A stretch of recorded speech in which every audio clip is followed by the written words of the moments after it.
আমরা 3টা বাজে সার্ভিস দিই, সুগন্ধা, কলাতলী, লাবণী বীচ। এই 3টার ভিতরে এখনো পর্যন্ত কোনো অপ্রীতিকর ঘটনা ঘটে নেই।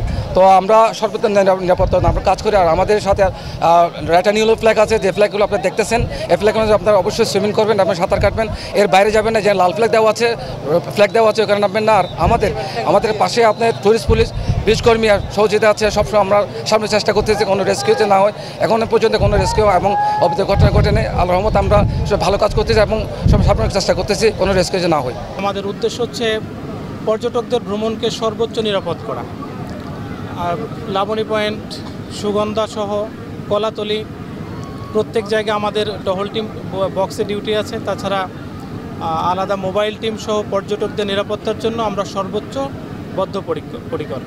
যদি কোনো পর্যটক আমাদের কাছে গিয়ে অভিযোগ করে, আমরা এটা ব্যবস্থা নিয়েছি। আপনারা জানেন গত কিছুদিন আগে এই ক্যামেরাম্যানদেরকে ডেকে আমাদের সম্মানিত অতিরিক্ত ডিআইজি স্যার মুসলেখা নিয়েছেন। তারা আর পর্যটকদের হয়রানি করবেন না মর্মে তারা বক্তব্য দিয়েছেন, মুসলেখা দিয়ে এসেছেন। তারপর থেকে অনেকটাই কমে গিয়েছে। তারপরেও যদি কোনো অভিযোগ আমাদের কাছে আসে, আমরা সর্বোচ্চ গুরুত্ব দিয়ে ব্যবস্থা নিচ্ছি।